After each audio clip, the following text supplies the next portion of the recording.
Hi, I'm Will. Okay, maybe I'm not Will. But this is What's Leaving and What's Left, a podcast about divorce. Why what's leaving and what's left? Well, maybe you're leaving and maybe you're left.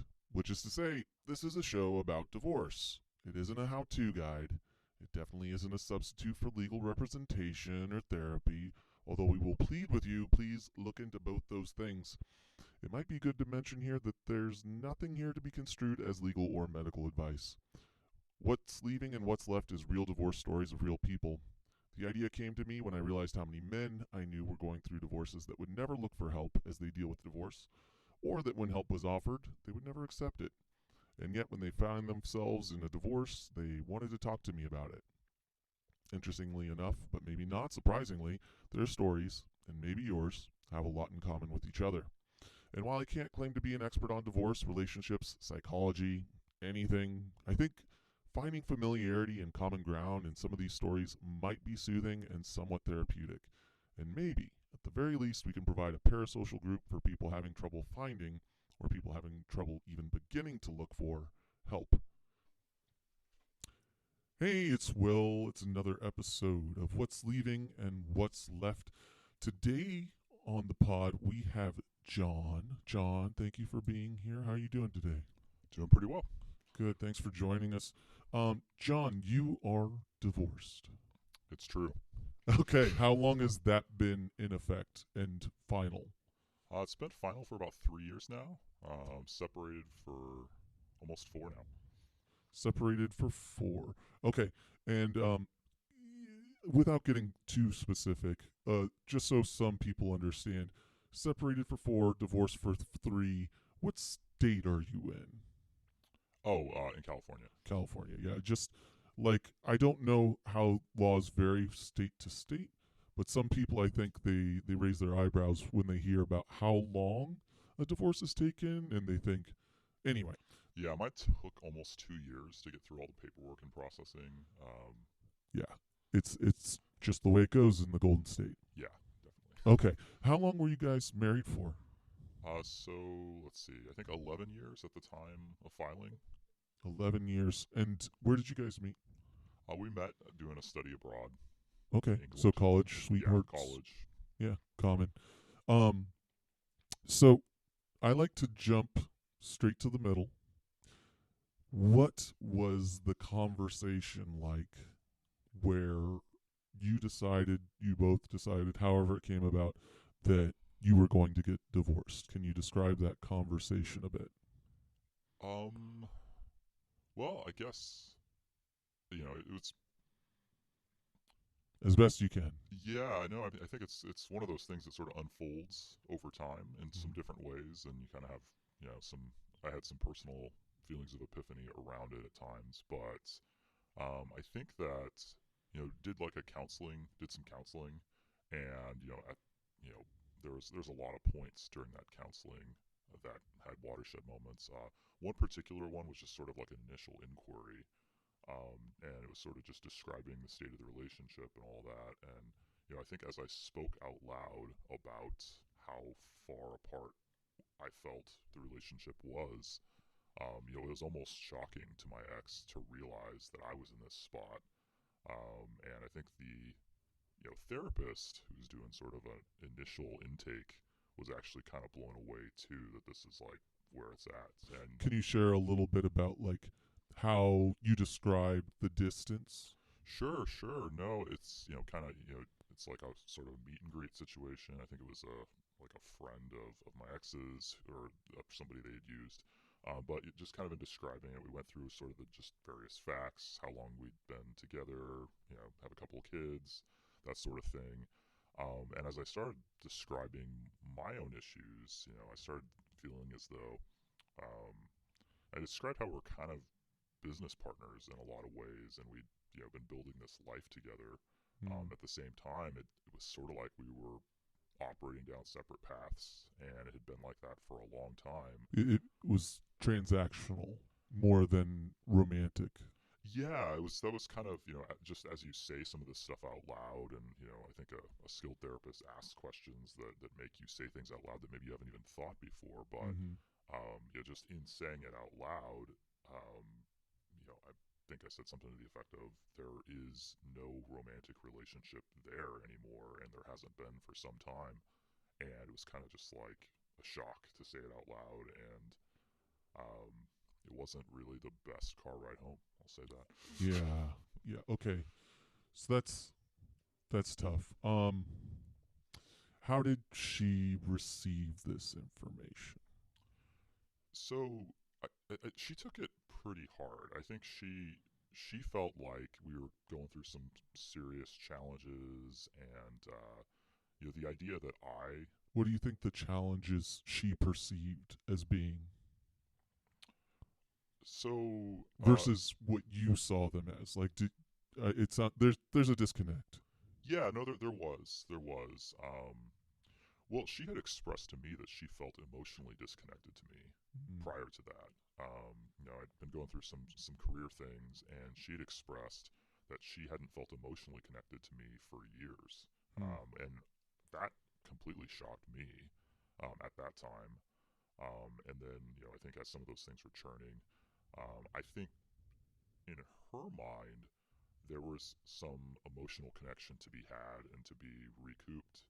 I think as I approached that meeting, I felt as though um, that our marriage had run its course because we were two really different people, Mm-hmm. and we didn't really have any of that bond of connection. I think what became startling to me is I started to believe that really it was because we had two small children. Mm-hmm. That was really what we had been so focused on for years that it hadn't even become clear that we weren't really partners in our life in any other way, which was So startling. you were holding on to these roles, but the relationship has kind of deteriorated.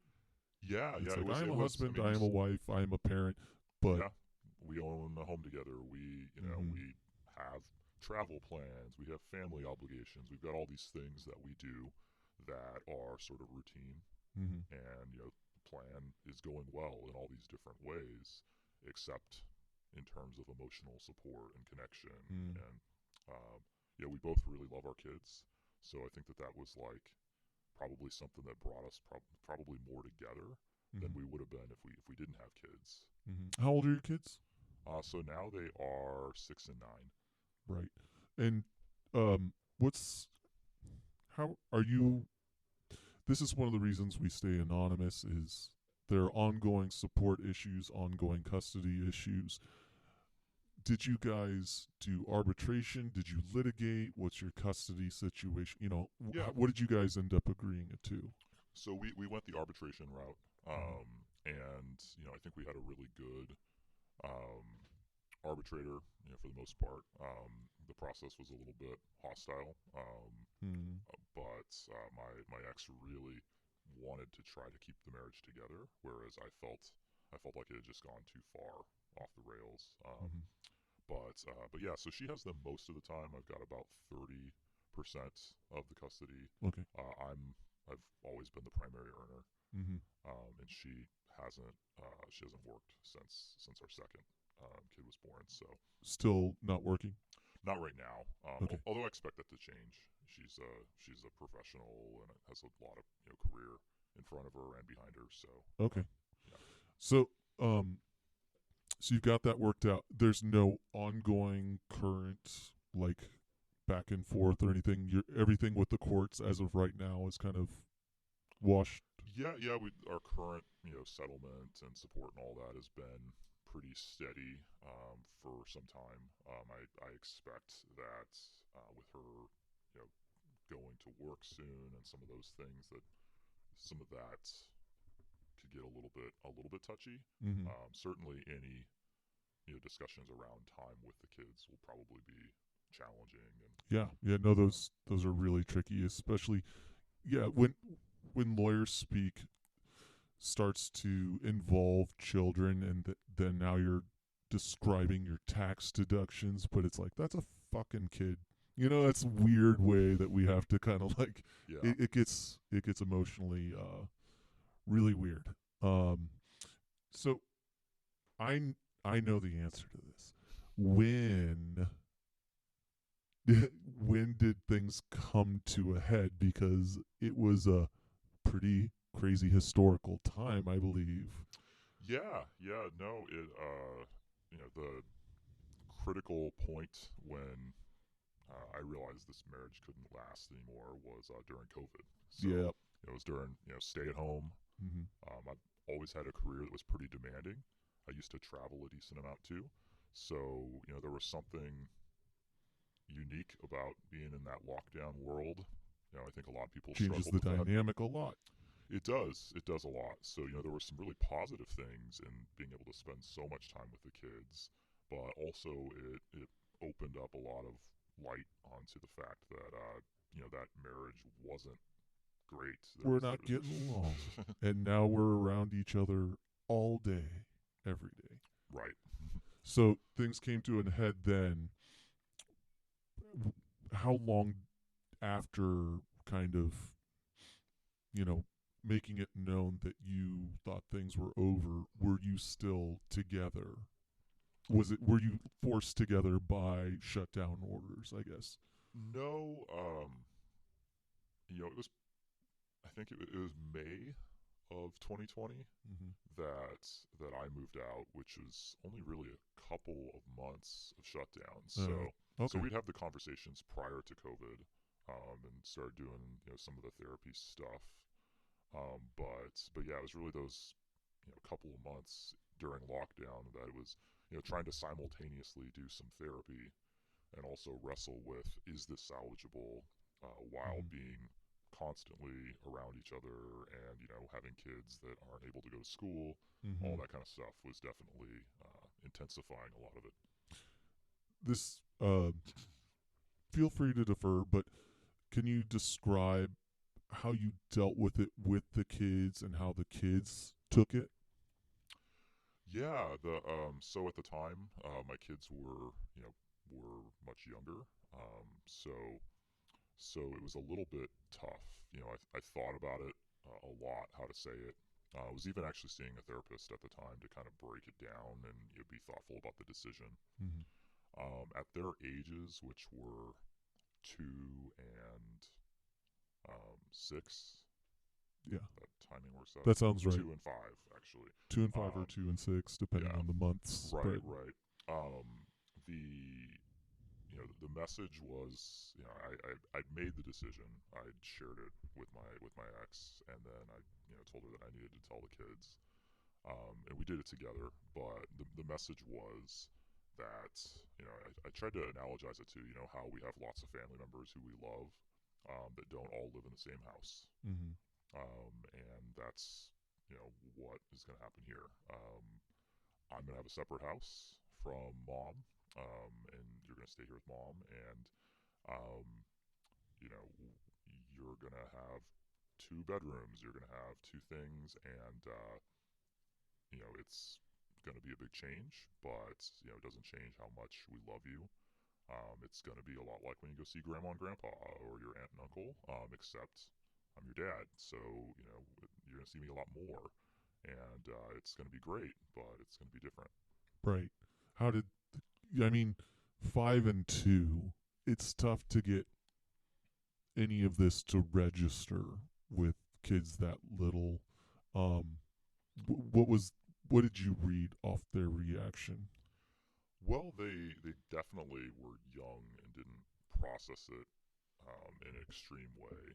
They had some questions. I don't remember exactly what they were, but yeah, I mean, I'd spoken with a therapist who had a lot of support in this area, and they said those ages in particular are ages that aren't as hard with it in certain respects, because my youngest, um, she was really little, Mm-hmm. and she wasn't exactly processing it that much at all. I guess in my particular situation, the way I thought about it too is I worked a lot and traveled a lot. Mm-hmm. So, while I wouldn't get to see them every single day in the same way, a lot of times I would FaceTime them at night because they would go to bed and I would be working. They So went to bed at whatever. like 7 p.m. or something, and I'd probably still be at work or on my way home. So, not to over rationalize the difference, but it was that was the hardest part about divorce Sure. for me by far. The main thing that gave me pause about it. So so yeah, I think How have they asked? I mean, so they're unable to like really comprehend these kind of adult issues. As they've gotten older, do they ask more questions? Do they have more thoughts, or is everything pretty much like this is where mom lives, this is where dad lives? it's mostly like that. They, I have noticed that they have certain memories of things that we did, with all of us, pre-divorce, certain trips and things like that. They Mm-hmm. have certain memories, and they'll have memories of things, and then they'll try to remember whose house this happened at, or Mm-hmm. even now, they have things that go to their mom's house or things that come to my house, and they like just they think about these two different environments that they're in and experiences. So my oldest, he definitely remembers a lot more time when we all lived together. And there's a lot of special memories there. So, Mm-hmm. I definitely encourage that.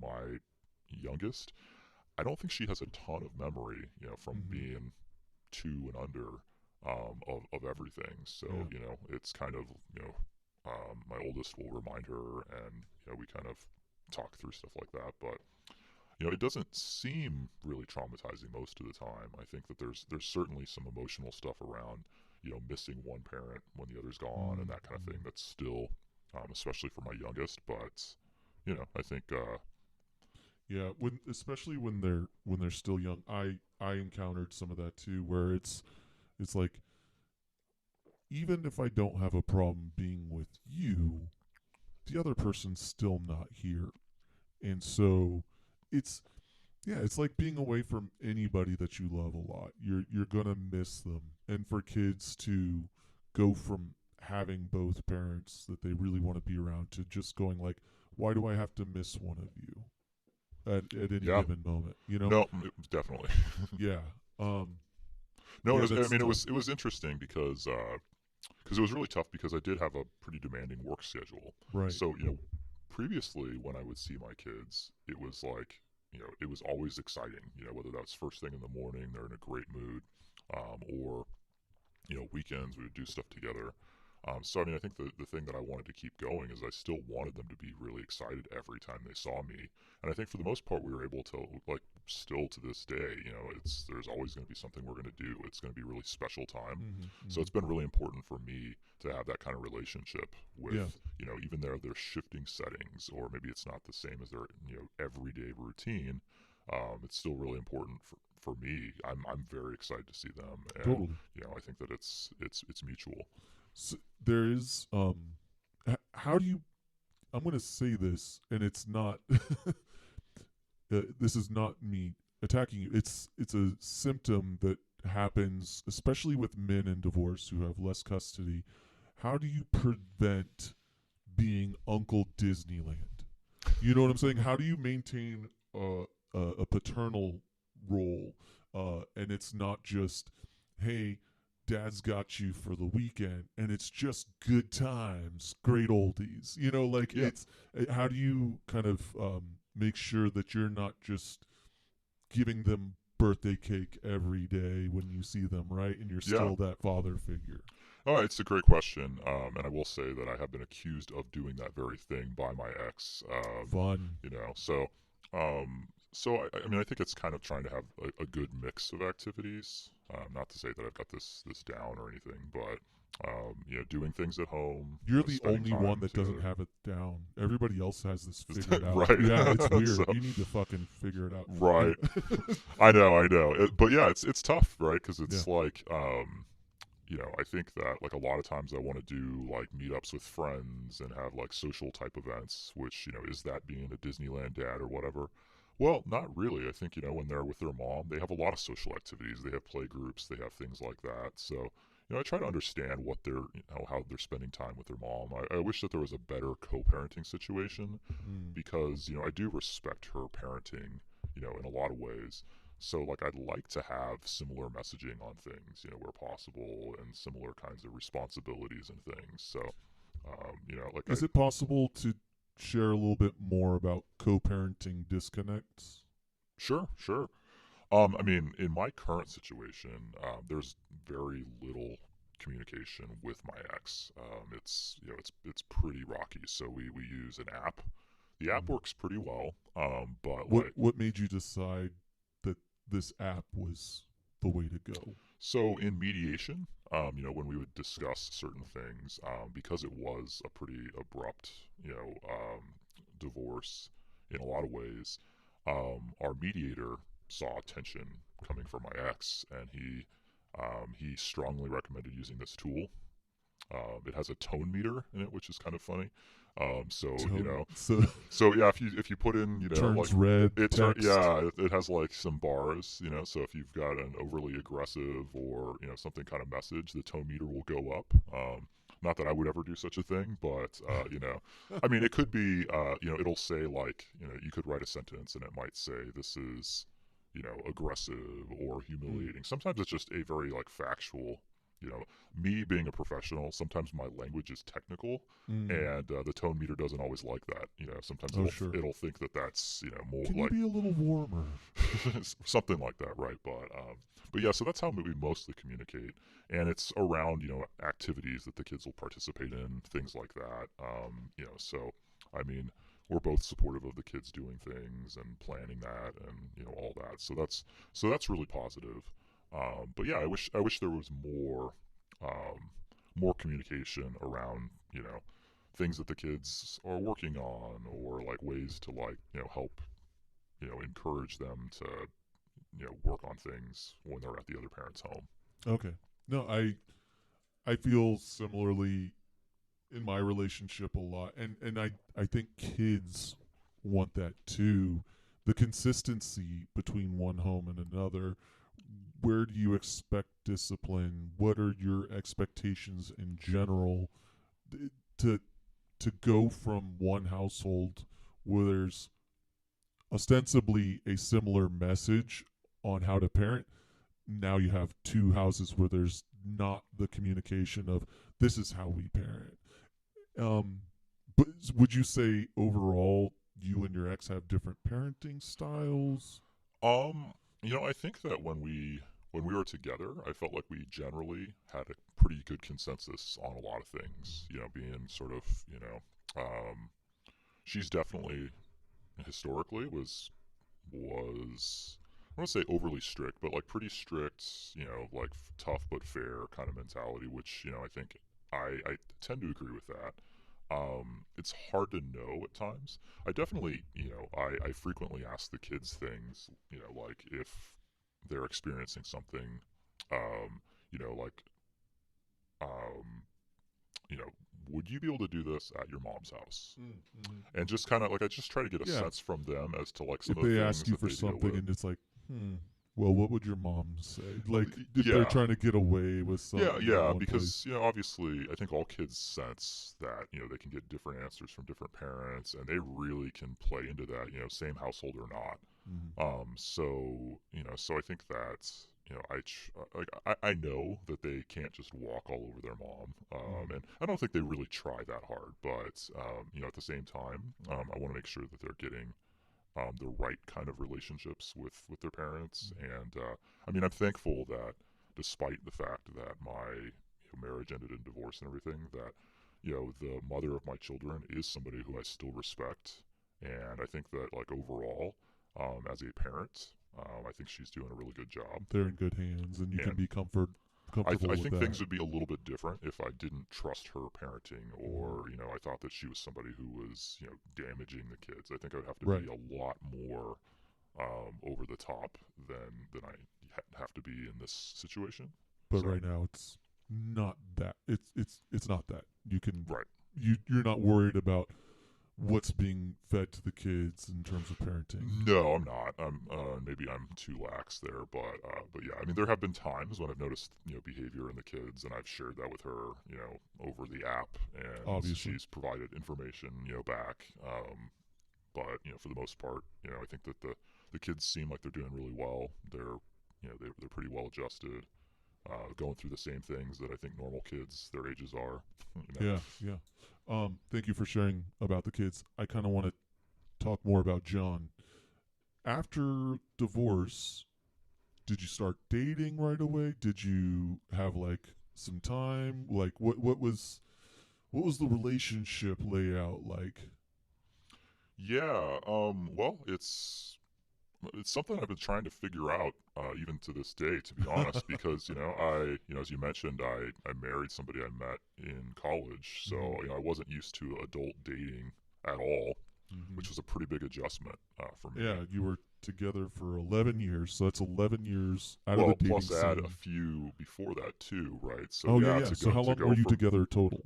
from the ages of 20 to 36, 30, 30, yeah, Okay. 36. Okay. So that's a pretty big window of Yeah. time when you're growing up and figuring things out. So yeah, it was challenging to figure out how to navigate that. Um, it was also during COVID, so Right. uniquely, it wasn't necessarily a great time to date or meet people. Mm-hmm. It was also like an awkward situation because I worked a lot with people, but there's never really a good time to share with a lot of people. Like, by the way, I know we're all like at home, but my marriage is falling apart, and like everybody knows, like people would say on conference calls, like, "Oh, how you doing with the lockdown and all that?" I'm like, I'm not even scratching the surface of this one, right? Like, Yeah, yeah, it's yeah. pretty hard, I pretty could difficult answer this situation. honestly, or I can just get us to move on. Yeah, I mean, it's kind of like when people ask you, like, oh, how you doing? And like the easy answer is, oh, pretty good, just to move the Fine. conversation along. In COVID, it was okay to say, Yeah. making it through, and that was like the same answer that I would give when it's Yeah. like, yeah, I'm separated from my children, I'm going through this divorce. There's Yeah. some bitterness in there. There's a lot of things. So yeah, it was kind of it was a unique time in In the world. but in date, the reason I bring up questions about dating is, you know, you mentioned that you had some therapy out of the marriage during, you had some counseling in the marriage. You wanted to make sure that you're approaching the divorce question correctly with your kids, with your ex. What are things that you do to prevent that, the what repeating Oh, the mistakes that you would say occurred during the marriage? yeah. So, I mean, I did start dating a little bit after the divorce. Mm-hmm. Probably a couple months in. Not seriously dating, but I definitely realized that rushing. I wouldn't say rushing, but getting married early was Yeah, how old were eye you when you opening. were married? Sorry, 23. 23. That, yeah, So at the that's time, young. it's really young. Developmentally, it's really young. I think in my life, I oftentimes took pride in like not necessarily being ahead of the curve, Mm. but like buying a home, like setting up a Mm-hmm. family, doing Mm-hmm. all those things, trying to do it the right way, the way the book says it. Like that's how Mm-hmm. I kind of felt, and it's like, oh wow, I met my future wife in college. Check that Perfect. off the Check. list, Yep. great, right? And then like a few years later, like, oh, get married, like, Yeah. so it was kind of like just that I'm killing textbook. it.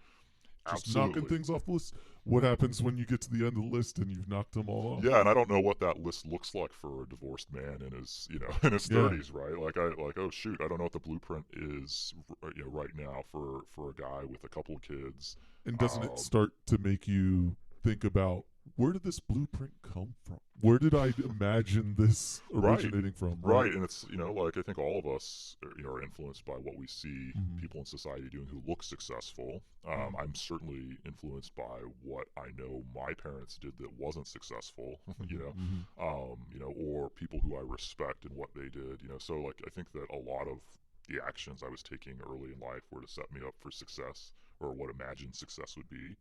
And yeah, I think pulling the rug out, in your mid to late 30s it's been really interesting to figure out what does that look like, right? Yeah.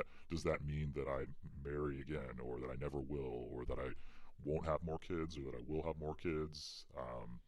For me, I actually still don't know the answer to a lot of those things. I Sure. think for me, a large part of it depends. If I find my person, which I still believe, at a base level, I still believe in marriage. I still believe in finding your person. Mm-hmm. Finding somebody that you share that connection with, that you really want to partner with, and you hit on a lot of those different levels. Um, I think that some of the factors around a relationship like that would probably determine some other steps. Like I'd be willing to marry if it was the right person. Sure. I'd be willing to have another kid or two if it was the right person. Mm-hmm. But I'm not. I don't really have a list of objectives Right. I It need is to not achieve anymore. on the Right? to-do list. It is like, well, if it presents itself and it seems to make sense, but this is no longer something I am supposed to check off. Right. Right. So I guess in some ways there's less pressure Mm-hmm. because I think a lot of the things that people measure you by in society, in one way I achieved it, and another way I failed at it. However you look at it, right? So it kind of is what it is. I Uh, mean, yeah, it's weird to go and complete your to-do list and then look at part of the to-do list and go like, well, that didn't. Oh no, I did it, but at what cost? Or right. like, did I skip something else? Yeah, I think that's common, and especially for those of us that have gotten divorced in our mid to late 30s, it is kind of like a, oh man, I really people really change a lot. And if you were married at 23 and dating what at 19, 20? 20. Yeah. 20? Yeah, nobody changes then. You start introducing alcohol a year later. Yeah, you graduate, you get a career. There's 5 different people that have lived in you during that span of time, and I think it's normal to look back and go like, what the fuck? Who was that? I do that. I find Yeah. myself like, if I really reflect on my marriage and divorce, I have some like, was that me? I don't know. Do you ever have that kind of like, I don't know, that could just be a me thing. No, I mean I think that like I just try to think about like what was I valuing and prioritizing in different Mm-hmm. stages, and how, like would I do that same thing now? I think for me, I obviously when I was like 22, 23, I was in this like I need to get shit done. Mm-hmm. Like I'm gonna accomplish all these You were things on in my this life, right? Sigma Chad grind set. You were alpha. I didn't think about it like that, but it was like, I'm going to do all these things. I'm going to do it the right way. Like, I'm going to find somebody smart that like shares values and wants to Mm-hmm. have like a similar kind of life as me. That I respect. All these things that I did do that. It wasn't like like I was suspicious of people who were in relationships because they just were like in this like wildly romantic, Huh. like emotional roller coaster kind of You were thing. Or, very systematic and you were skeptical of people who were a little whimsical. yeah, no, I didn't trust that kind of thing. I thought that that's like something that could lead to like to a short-term marriage, right? Mm-hmm. So instead, I thought that like you should be thinking long-term with all these Mm-hmm. different things. Mm-hmm. I think that led me personally to some different choices that I mean, I would make. I mean, I especially romantically, I would think. Like, absolutely. yeah. Yeah, So would no, you I say you're a remember. little more vibey than systematic than you were when you like I got think married? I think I don't underestimate the importance of chemistry. Mm-hmm. Not just things. I wouldn't say that it was always just so regimented or Sure, anything sure. like that. Like, I'm but I'm exaggerating. no, but yeah, I wouldn't say that I was an engineer kind of mindset, like very locked in, specific all the time. But to a degree, yeah. I would say now, um, I approach things with a little bit more intuition, probably just more awareness that I can't control a lot of things, and I oftentimes don't even know what the best decision is. Mm. Whereas I thought maybe I just had blinders on, and I thought I kind of drew up what was going to work out best and just would run down that path. Yeah. We're gonna take a little break and we'll be right back with John. Hey listeners, Will here with an editor's note. Coming up, John will be responding to a question and discussing feedback that he received from friends post divorce in which his friends say that his ex-wife, quote unquote, was a bitch. As the host and editor, we're not here to air grievances, but as it pertains to this discussion, his friends, John's friends' words are not his own, their sentiments not his own, and as we aren't here to talk shit about our exes, right? Our show does not want to cultivate an environment where fairly gender specific insults are hurled, but in this instance where others are airing their words to the guest, we feel that keeping this segment in, unedited, is warranted and it meets our standards for decency. We're open to hearing your feedback on this issue and we are growing. Thank you, and on with the show. We're back with John. Thanks for still being here, John. I know that was a really long break. I wanted to get back into dating and not just dating, but post-divorce relationships, single life. Can you? What were some of the emotions you were dealing with, and what were some tools you had that helped you kind of get through what is one of the most traumatic events somebody could ever go through? Yeah. Well, so I think, in my particular situation, I felt decent closure around my divorce. Mm-hmm. So I don't know if that's just that it was too long in the making, but I felt like it was the right thing. It needed to happen, and I haven't regretted that a day since I moved out several years ago. So that was positive in my situation. I realize it's different for everybody. In terms of just the dating world and everything, that has been quite a whole different animal because what my divorce taught me is to be pretty humble about what I think I know and what's success, what's a good relationship. I realize I have absolutely no idea who has a good relationship and who doesn't.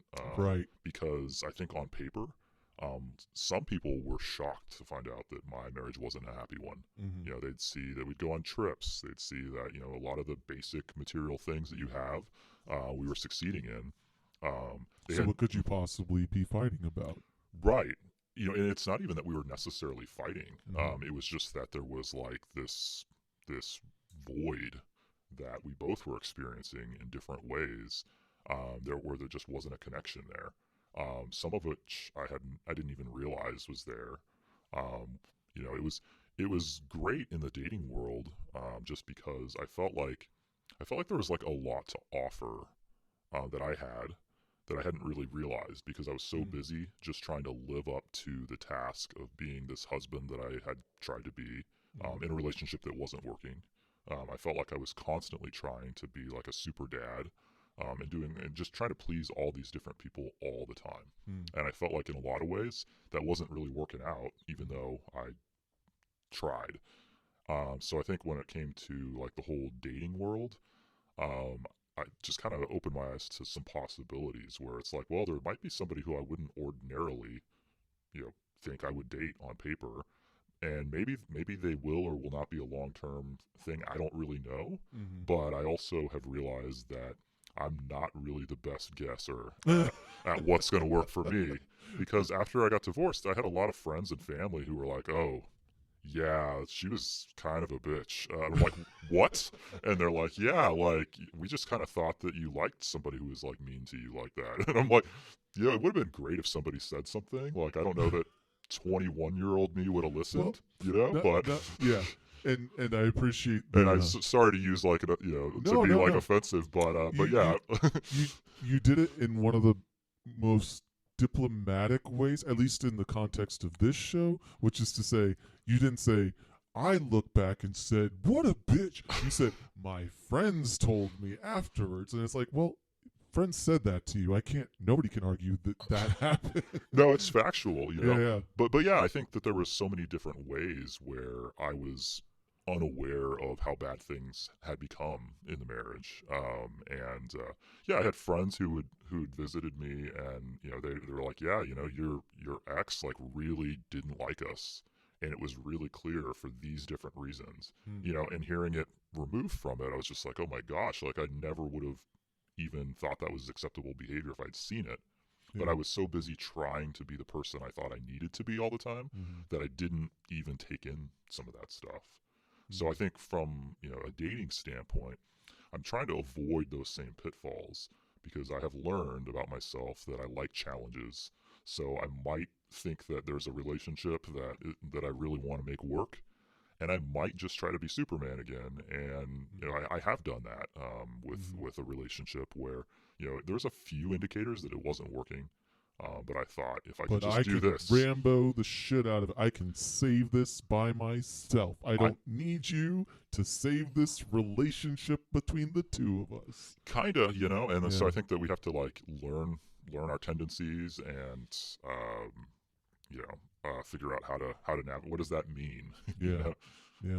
Because there was definitely with that relationship, there were some really good things. There were some things in there that were better than anything I'd had in my marriage. But there was some things that were much worse too. More tumultuousness. I guess in my situation, having been married for so long, there was rarely even the thought that this relationship is just going to end. So I think there's some sort of comfort in that maybe isn't always healthy. Interesting. I mean, well, I don't know.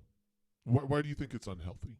If there's an understanding between the two of you that this is not a forever thing, is that what you're saying? No, I think the understanding or the belief that this is a forever thing might lead to some complacency.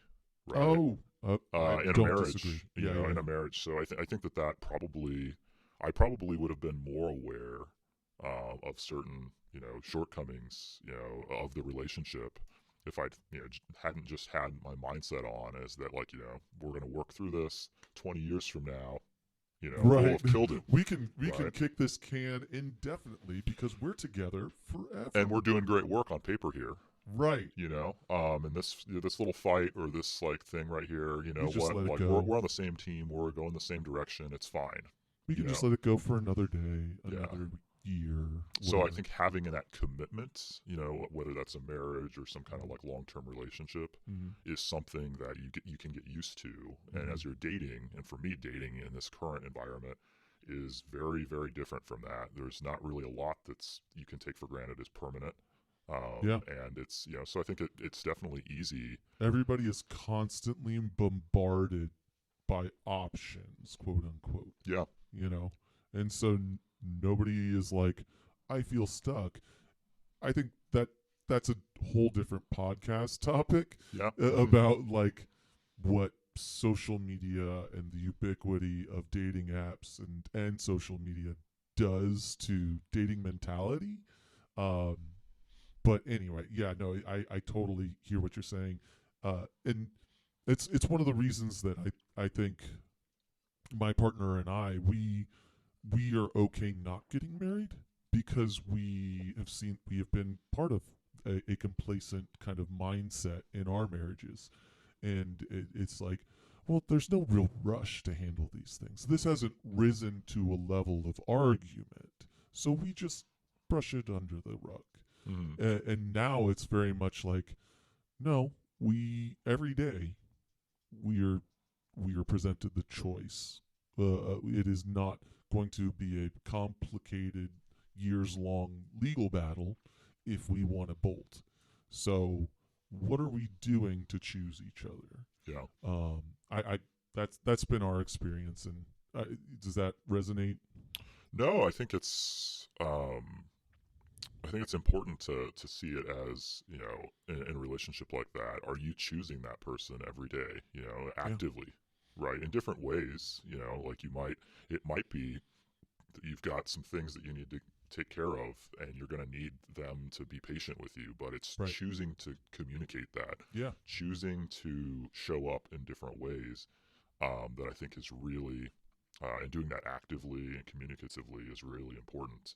And so does that give you comfort that you don't need to have so much figured out in advance about a partner, that you can figure out things along the way? Do you feel I think so. And I think that's where, I'm still just trying to figure out certain things that, things that I might not, I don't know what, my next long-term relationship partner is gonna look like, in Yeah. some ways. I don't know what's most important in some ways.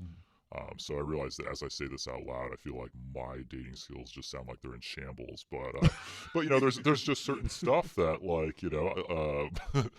that I've had to rethink. His game is in shambles. The vibe is a wreck. Yeah. Oh. Which Somebody I save mean, this man. no, it's not. I wouldn't say quite that to that extreme. No, but you don't sound like that. I just but thought yeah, it was funny. Okay. What are some things from your marriage that you would like to take into future relationships? And what are some things that you're like, I want to leave that, right? Yeah. Like yeah. Well, so I mean, I think for me, like I'm as I've probably expressed in other ways, finding somebody who's driven, like maybe not to exactly the same level, but I'm a very driven person, like work ethic, having a career focus to some degree is important to me. So I think that to vibe with somebody, I think that we're going to need to be able to share that perspective a little bit to at least understand each other, right? So I think for me, that is something that's important. But what exactly does that look like?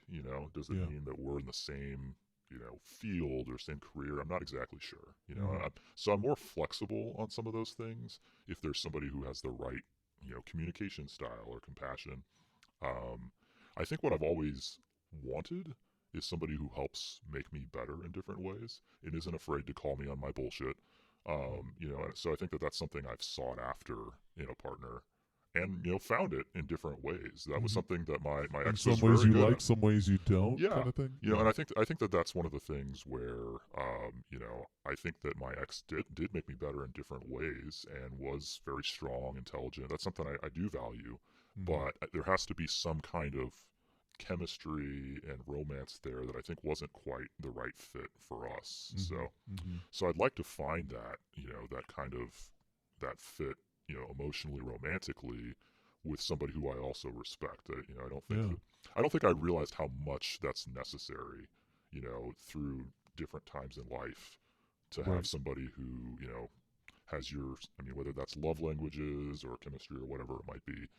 So that's something that I'm, seeking out. Is a mutual respect. Yeah. Did you feel like you weren't getting any respect, or did things change, like in terms of respect, or did you not respect them? I thought there was always respect there, but I realized that there was a lot of resentment that was building up on her end, because I am really work oriented, and I think that I didn't always prioritize the time that we spent together. I felt like if she made plans or had requests, that I would do those, but she didn't really like it when I would go out of my way to do things that I thought would be special for her or whatever. There wasn't a lot of appreciation for that. And so I think that the things that we wanted to do for each other weren't necessarily compatible. And then it was like, so it was kind of deflating, which is really sad to have two people who are intentionally trying to help the other person in a way that actually, makes the other person kind of feel bad. It's like a real gift of the magi kind of situation. Like, I sold my hair to get you the watch chain. I sold my watch to get you the brush. And now we both feel terrible. Yeah. To a degree, And so there's just like a lot of weird stuff like that over the years that, thinking back on it, I think probably would have done differently. Yeah. But I think that some of that is maybe just the pride of being young and feeling like you can figure stuff out, you're going to solve those problems, and maybe not knowing that you're not going to know, and being comfortable with that. I think that that's some of the benefit that my current experience that I have over my younger self. I wish I had the energy, maybe, and the intelligence that I thought I had. I wish I had the knees. I want the knees. I want my knee. The metabolism would be great. Yeah. I just want to be able to go to Round Table Pizza again and not hate myself. That's all. Okay. I think any closing thoughts for somebody currently going through a divorce? Any advice, words of wisdom from your side of things, from somebody who has survived? Yeah, I guess I would say, um, not long before my divorce, I felt like I could give marriage advice to people. That's how naive I was about it sometimes, like I Mm-hmm. felt like, like I would see somebody who was like, sometimes thinking about getting married but kind of on the fence about it. I'd be like, "Don't do it, bro." Like, or like I'd like try to coach or whatever, but I guess what I've really learned is that there's a lot of emotional gravity in these types of situations that it's often hard to understand from the outside view. So like I've learned to listen more and to kind of shut the fuck up at Mm-hmm. times, Mm-hmm. because it sometimes seems like, when you see somebody going through something, that it's so black and white what they should do to fix their life. And I've learned that it's a lot harder than that. There's a lot of emotions that you can't necessarily let go of. And that, getting some therapy is really helpful along the way, I not know I'm just when. trying to wrap up, but you tapped into something and we got to talk about it because I know I've experienced it, but you're touching on something that's worth discussing, which is, did everybody have opinions about your situation and where you were actually at? Yeah, no, some people did, and it was interesting. Some of them I agreed with, some disagreed with. I had people at my church that at the time, that were adamant that this was a huge mistake and Mm-hmm. that at all costs, like divorce is not an option. Mm-hmm. So there were people in my life like that. Um, there were other people with other opinions, and I guess they didn't all understand what it was like to be in my marriage. And I guess I also was looking at my parents and their unhappy marriage and just thinking about what would it be like for my kids to see me at my best and to see me happy, and how could I be a better parent if Mm-hmm. I wasn't encumbered by all this. If I was looking out for my own happiness, which my children are a witness to. Yeah, that was Either your huge. happiness or your sadness, your children are witness Yeah. to it. No, and I think it was interesting because, like as I mentioned, probably too much, my ex really thought that, you know, she could control so much around this and tighten down and tried to get family members and people to tell me I was crazy for wanting to leave this marriage. The Mm-hmm. weird thing happened is a lot of them actually said the opposite. Mm-hmm. Like a lot of people that I cared Backfired. about actually said, this might be the right thing. So I think I was lucky to have people who were open. I tried to be really open and honest about it all, even though there's all kinds of things that felt humiliating. Mm-hmm. Um, but but yeah, I mean, I think that it was really important to get some therapy, some counsel, to be honest and be open to the possibility that I might just be completely wrong about some of this stuff. I shouldn't take, um, but in hindsight, when I looked at it, I was like, I've actually been working really, really hard at fixing this marriage for over a decade. Mm-hmm. So, it's Interesting. not as though I just woke up one day, And you're like, hadn't put in fuck the this. effort, and I was like, I was just this like asshole husband the entire time or anything Right. like that. It was like, no, actually, we've had a lot of broken things that we've been focused so hard on fixing. Some of that could have been better placed in different ways, I think, but it wasn't for a lack of trying. Mm-hmm. So it doesn't, you know, um, I don't know. Like, I guess I think that I benefited a lot from having some people who listened and didn't try to tell me exactly what to do. Yeah. So Yeah. I think as a friend and a family member, as a result, I'm much more sympathetic to people who I might not understand where they're coming from or what they're feeling, and the fact that it's okay to not be able to have I the found answer, right? I found those people were the ones that to this day are still in my corner, the ones that were less inclined to know my situations, the one that were less inclined to advise, and were just like, bro, I had no idea what's going on. And then they would hear, they would listen, they would respond. It's really nice. And so if you, listener, are going through divorce, or you know somebody who is, don't don't profess to know, what the fuck is going on with their situation. I think that's a healthy thing.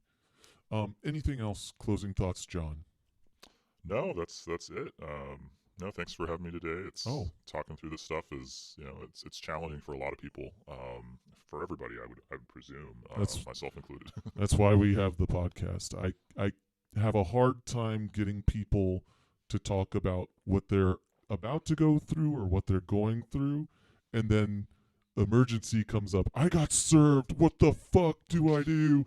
I'm going drinking, and just reach out before it hits that point. Contact your family law attorneys. Talk to friends. I want to close with that on my end. John, it's been a pleasure. Thank you for sharing your story, sir.